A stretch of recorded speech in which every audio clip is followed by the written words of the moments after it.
3, 2, 1.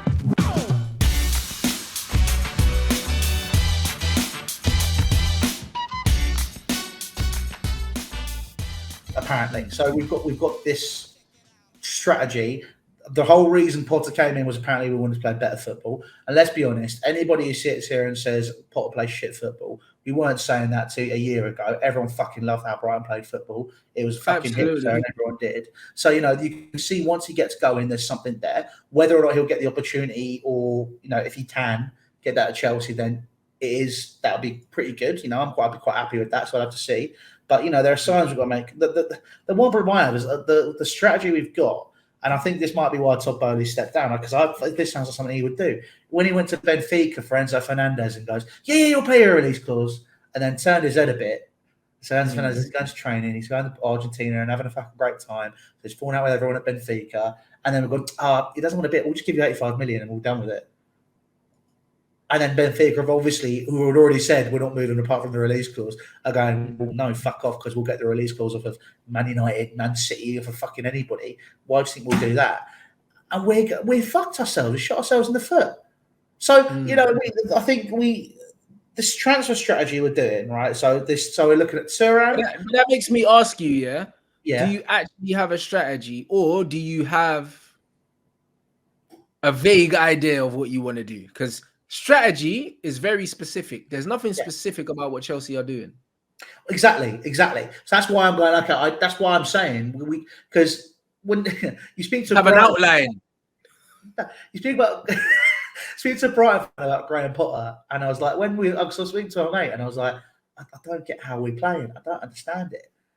And then he turns around and goes, "Oh, don't worry, it was like that for 6 months for us as well." And I'm there like, shit. I'm sitting there going, what?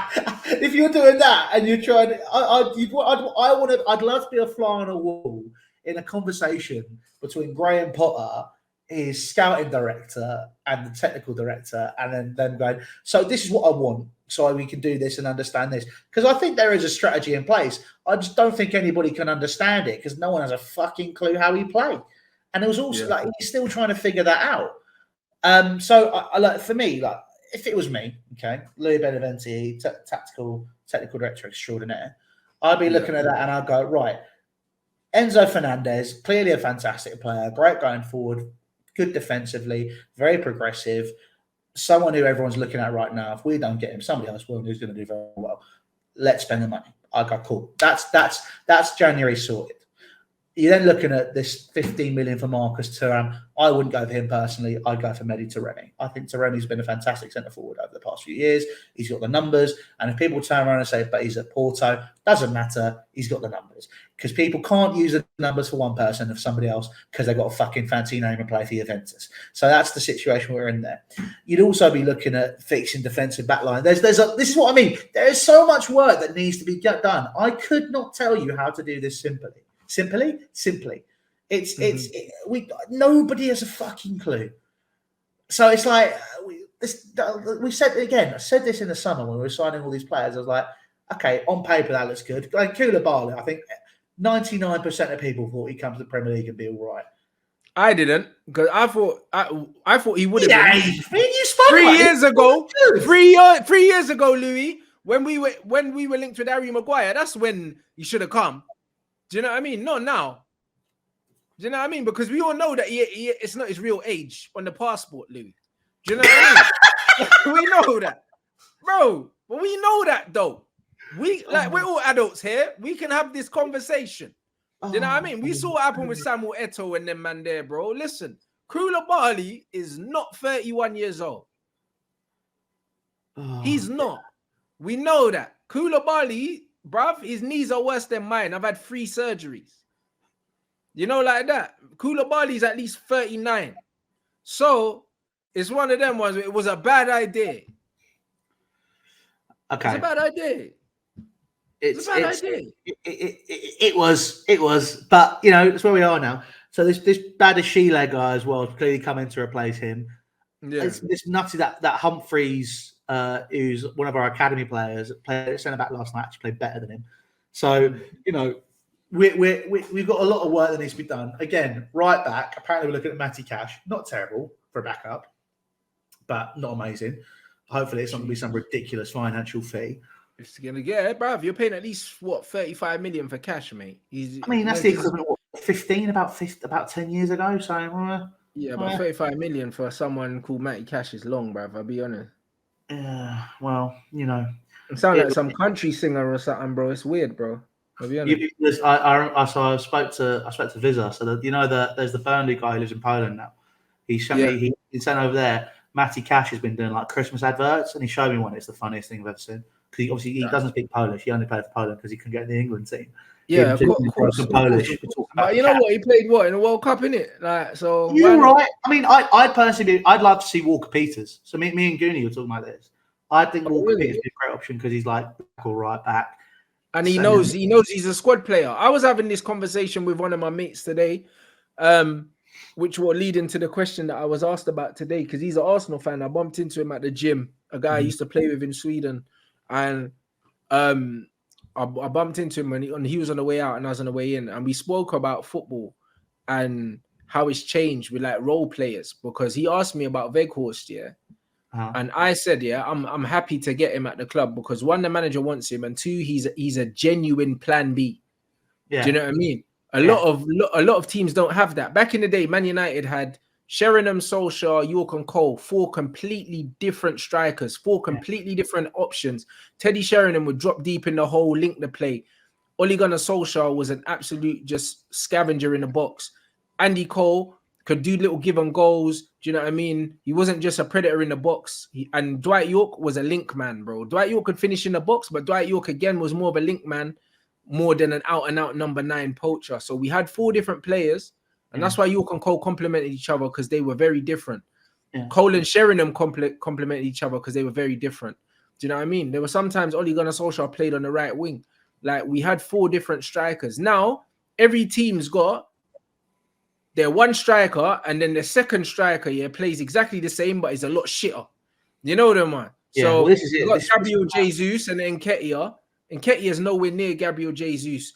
They're similar in the sense that they're not really, neither of them are dangerous. They're not going to score loads of goals, but they'll pick up similar areas. But Nketiah will score more tap-ins, but the disparity between their ability, massive. Do you know what I mean? When you look at Man United, for instance, we don't have another striker other than Anthony Martial. But if Man United want to go long, or if Man United want to put crosses into the box, Rashford's not good in the air. Martial's not good in the air. Greenwood wasn't good in the air. We don't have an aerial threat, bro. At least now, if we want to change things up because it's not working, we can put on a fucking striker and just put the ball in the box. Because there's no shame in that. Literally, Louis van Gaal, gave Argentina fucking kittens, in that World Cup because they put on 2 fucking tall players and put the ball in the box. There's nothing wrong with it, bro. I know. Do you know what I mean? I love big man, little man partnerships. I love 4-4-2. Listen, if you need to lamp it, do what you need to do. But for me, it's like, this is why I'm saying, like, I'm worried about us because I don't know what our strategy is, but they also don't have that plan B. I don't know enough about Marcus Thuram to sit there and be like, oh, what a player. You know, I've not seen him play. He came off the bench for France. But that's why I like Mediterranean, because I've watched him play and I think he looks good. So stuff like that. So it's like I want us to have I think the benefit that you have, and I think City have done it. Obviously, Arsenal will do it. Jurgen Klopp will never do it, which is why when people talk about great managers, for me, I think he's a good coach. I don't think he's one of the best in the world because he doesn't have a plan B ever.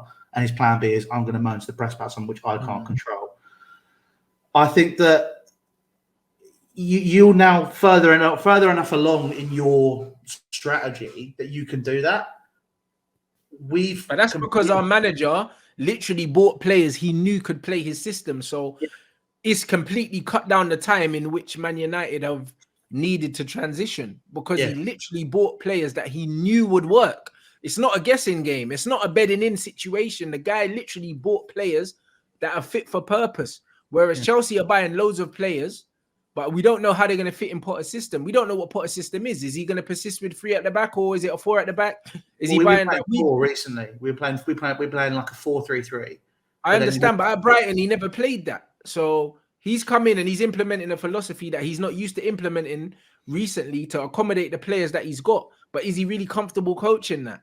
Do you know what I mean? This is why I'm saying I'd give him Like, I hate saying this. I would do this. I would do it because I'm not in charge. But if I was in a position of power where I could turn around and say, "This is what I would do," I would give him the time. That way you can then allow him to develop what he wants to do. And that's what we need to do. And if he's not good enough, well, shit, okay, I get it's 2 years wasted. I get we're further behind everyone else. But this was always going to happen. I don't understand why people are sitting there going like, oh, it's Chelsea, they'll be fine. This is what happened at Chelsea previously. This is what happened. This is, it was on a Twitter space today. I think that you'll not understand this. I don't know how. Obviously, I wasn't old enough. I wasn't born when it happened, but I think it's the best example I've heard. Obviously, from talking about my dad and obviously studying a lot of football history, right.